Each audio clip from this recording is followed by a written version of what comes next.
अस्सलाम वालेकुम Nadreen, message of Islam TV में आप सबको खुशामदीद कहता हूँ। नादरीन, जिस तरह के मैंने पिछले दर्स में ये कहा था कि आज हम उन कवायद और उन अकायद के बारे में बात करेंगे जिनका अल्लाह ताला के नामों को सीखने से पहले हमें मालूम होना, हमारे जहनों में मौजूद होना ज़रूरी है।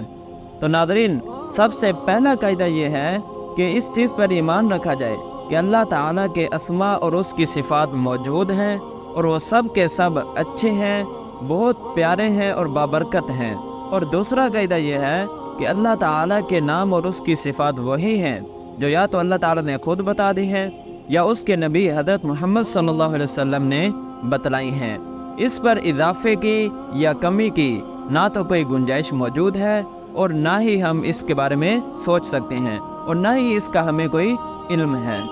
इस कायदे को यूँ भी समझा जा सकता है कि अल्लाह ताला के तमाम अस्मा और उसकी सिफ़ात वो तौक़ीफ़ी हैं, और तौक़ीफ़ी उन उमूर को कहा जाता है कि जो इंसान की अकल से मावरा हों और कुरान और हदीस के बगैर उसका इस्बात मुमकिन ही ना हो।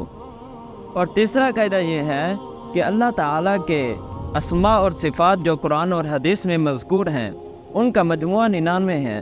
बुखारी और मुस्लिम की हदीस है, हज़रत अबू हुरैरा रज़ियल्लाहु तआला अन्हु से रिवायत है कि नबी करीम सल्लल्लाहु अलैहि वसल्लम ने फरमाया कि अल्लाह ताला के 99 नाम हैं, एक कम 100। जो शख्स भी उनकी हिफाजत करेगा तो वो जन्नत में दाखिल होगा। और अल्लाह ताला ताक है और वो ताक को पसंद फरमाते हैं। और चौथा कायदा और अकीदा जो हमें अपने जहनों में रखना चाहिए वो ये है कि अल्लाह ताला के नाम सिर्फ 99 पर ही महसूर नहीं हैं, बल्कि इनके अलावा भी बहुत सारे नाम हैं जो हमें बताए ही नहीं गए।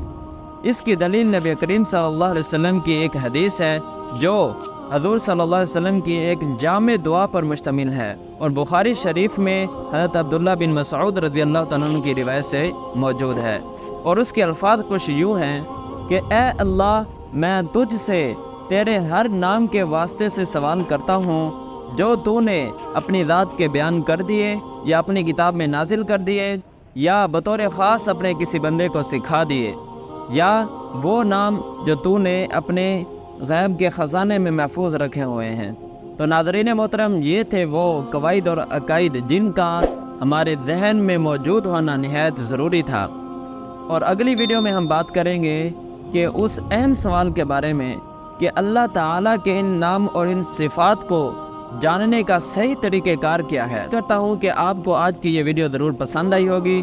इस वीडियो को लाइक किए बगैर और शेयर किए बगैर न जाना, और अगर आप चैनल पर नए हैं तो इस सिलसिले का मुस्तकिल हिस्सा बनने के लिए हमारे चैनल को सब्सक्राइब कर लें और बेल नोटिफिकेशन को भी आल पर सेलेक्ट कर लें। तो दुआओं में याद रखिएगा। वस्सलाम।